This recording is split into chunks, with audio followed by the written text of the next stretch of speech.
Well, guys, once again, I proved I don't use a script doing these. I forgot to mention, got the winner pick from our last giveaway on here. Matthew Kopecki sent me a pick. Gonna be here at the end of this video.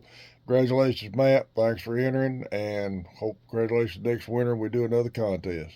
Hope y'all enjoy this video following this. This is KB5 MIQ Big Boy 73. Hey, good evening, guys. It's KB5 MIQ Big Boy. We're gonna talk about three little old subjects tonight, and I got that hung in my foot again. I don't know how I managed to do this every time I fire this video up. Probably because I don't wear socks and shoes most of the time.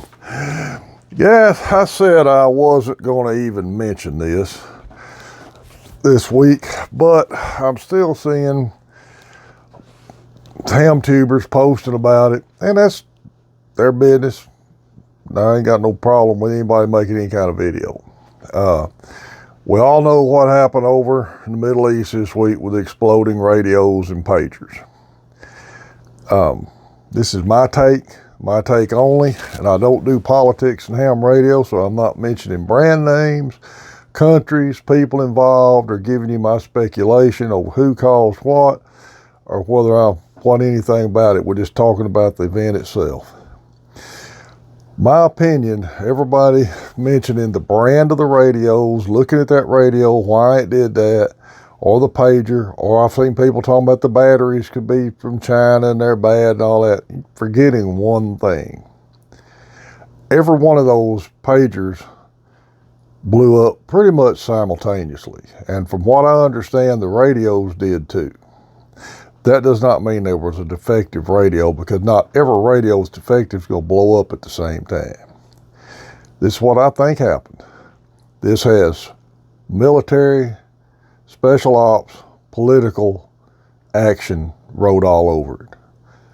Somebody was able to intercept a shipment of their communications gear, and they either knew beforehand the exact type and how many was in the shipment, and they already had replacements ready, or they was able to intercept it long enough to rig their shipment to explode.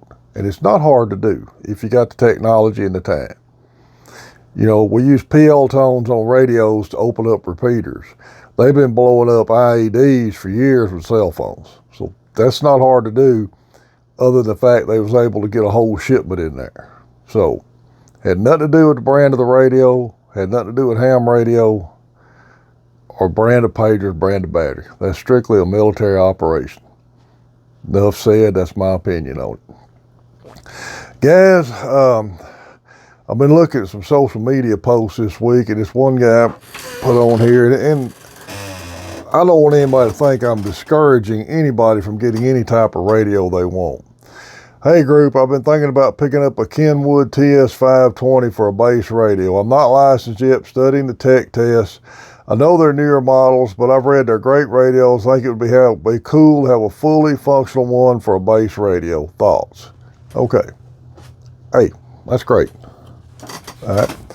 I want you on HF, because I firmly believe you new techs, if you don't get on HF, you're going to get bored with the hobby down the road. Only thing I want to caution you about an older tube rig is this. They're not plug and play. There's a lot of things that you got to do to get it on the air. Even if everything's operating on it, you have to tune the tubes to the frequency, which means you really need a dummy load with it. You set the frequency, you got to tweak and peak your tubes out. I'm not familiar with how to do that. As long as I've been in the hobby, I've never operated a tube radio. I got one now. Tim's working on it for me. He's going to give me lessons on how to run it, and I plan to do a complete series of videos on it when we get it going. But I'm not saying you're not smart enough to learn it. If you don't have any experience with tube radios and you don't have a good Elmer that knows tube radios, I'm afraid you might find yourself disappointed in trying to get it operational. There's plenty of older solid state rigs out there that you can buy for about the same money. But get a good Elmer. Again, if a tube radio is what you want and you think you can handle it, go for it. I just wanted to caution you about that because there's more to getting a tube radio to talking other than turning it on, setting the frequency, and keying the mic. Got to be able to tune your tubes, and normally they do it into a dummy low before you put it out over the air. And then if you change frequency very much or change bands, you have to retune again. That's something to think about with a tube radio. And I plan to do some series of videos on my tube radio here, hopefully this fall, when we get the thing fired up and going. Again, not telling you not to buy one. I want you on HF. I just want you to be aware of what you're getting, okay? See another deal, another post on here about, does anyone have any experience ordering items off eBay from Japan? That's something we've talked about in the past. It's something you got to be very, very careful of. Japanese sellers on eBay all the time. I see a lot of them on there. But you got to remember, any amateur radio gear that's made for the Japanese market is going to be different in the band of frequencies and the power output than here. And you can't fix that. A lot of people think, well, I'm just Mars mod it and open it up. Nope, it don't work that way on those radios. Those radios are made specifically for that market with their band limitations and their power limitations, and they're not going to work. They'll work over here, but you may not have the entire band width that you're allowed in the U.S. by we're operating a radio made for Japan, or it won't put out as much power. Something to think about. I know people who's got them, and there ain't nothing you can do about it, okay? It's just something to think about.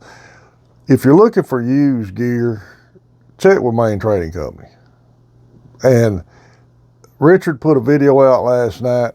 He's got tons of used gear. He hadn't got a lot of help right now, and he hadn't got it all on the website. If you're looking for something in particular, call the store and tell them what you're looking for. If they got it, he'll try to make you a deal on it. Plus, Richard gives a warranty if he gets a chance to test the gear out. It's a good place to start looking for used gear. And I used to buy a lot of stuff off eBay. A lot of friends of mine still do. I hadn't bought off eBay in years. It's just kind of turned into everybody gunning around buying everything up they can buy, like from, I don't know, estate sales, and they're not testing it. You'll see a lot of Heathkit gear on there, and they'll have like an HW101 sitting there. It powers up, but they're not selling you a power supply with it. So how do they know it powered up? Are they selling a power supply in a separate ad? Never understood why these eBay sellers selling a Heathkit won't sell the power supply with the radio if they've got it. Because tube radios have very specific power supplies. You just don't hook a 12-volt power supply to them. Each of the tubes take different voltages, and that's what the power supply made for that radio provides. So you got to be careful on eBay anymore. You really do. Like I said, get a good Elmer, go to a ham fest, swellgate sale, swap meet, call Richard at MTC, and they'll get you fixed up if they got it at all up there in his used gear. Well, guys, that's about all I can think of today. I've had a busy week with my dad. He's getting better, but still got a long way to go.